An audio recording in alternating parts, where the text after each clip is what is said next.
આપણું શરીર છે ને એ સતત આપણી સાથે વાત કરતું હોય છે. એ આપણને સ્વાસ્થ્ય વિશે નાના સૂક્ષ્મ સંકેતો મોકલતું રહે છે.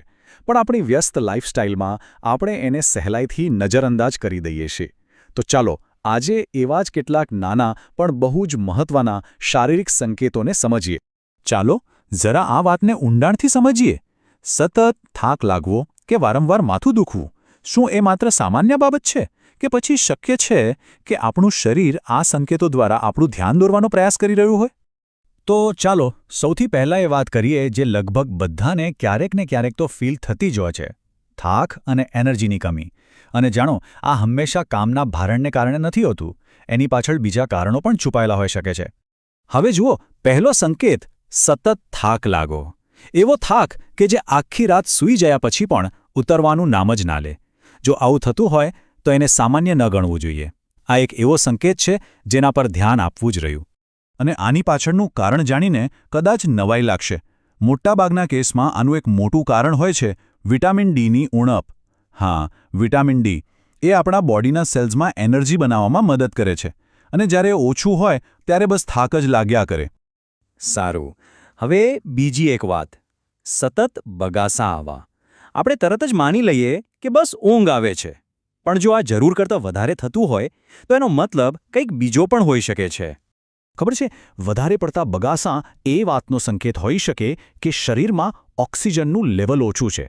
આપણું મગજ વધુ ઓક્સિજન મેળવવા માટે આ રીત અપનાવે છે. એટલે દરેક વખતે એને માત્ર ઊંઘ સાથે જોડવું એ ભૂલભરેલું હોઈ શકે. ચાલો હવે આગળ વધીએ અને જોઈએ કે આપણું મોઢું એટલે કે જીભ અને પેઢા આપણા સ્વાસ્થ્ય વિશે શું કહી શકે છે. અને હા, અહીં મળતા સંકેતો ઘણીવાર ખૂબ જ મહત્વના હોય છે. ક્યારેક જીભ પર બળતરા જેવું લાગે છે કે પછી ઝણઝણાટી થાય છે. આમ તો આ થોડું વિચિત્ર લાગે, પણ આ પણ શરીરની અંદર ચાલી રહેલી કોઈ ગરબડનો જ એક સંકેત છે. તો આનું કારણ શું હોઈ શકે? મોટે ભાગે આ વિટામિન બી અને ખાસ કરીને બી12ની કમીને કારણે થાય છે. જુઓ, આ વિટામિન આપણા નર્વસ સિસ્ટમ માટે ખૂબ જ જરૂરી છે. અને જ્યારે એની કમી થાય ત્યારે ચેતાતંત્ર પર અસર થાય છે અને આવા લક્ષણો દેખાય છે. અચ્છા, બીજી એક સામાન્ય સમસ્યા: બ્રશ કરતી વખતે પેઢામાંથી લોહી નીકળવું. આપણે ઘણીવાર એને અવગણી દઈએ છીએ, નહીં? પણ સાચું કહું તો આ પણ એક ચેતવણીનો સંકેત છે જેના પર ધ્યાન આપવું જોઈએ. આની પાછળનું મુખ્ય કારણ હોય છે વિટામિન સીની ઉણપ. વિટામિન સી આપણા પેઢાને હેલ્ધી રાખવા માટે બહુ જ જરૂરી છે. એ કોલેજન બનાવવામાં મદદ કરે છે, જેનાથી પેઢા મજબૂત રહે છે. સારું, થાક અને મોઢાની વાત તો થઈ. હવે શરીરના બીજા કેટલાક ભાગો પર ધ્યાન આપીએ જે આપણને હેલ્થ વિશે ખૂબ જ કામની માહિતી આપી શકે છે.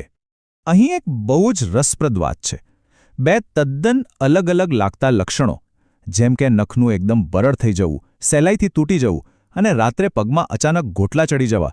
બંનેનું કારણ એક જ હોઈ શકે છે, અને એ છે મેગ્નેશિયમની ઉણપ. માથું દુખવું કેટલું કોમન છે ને?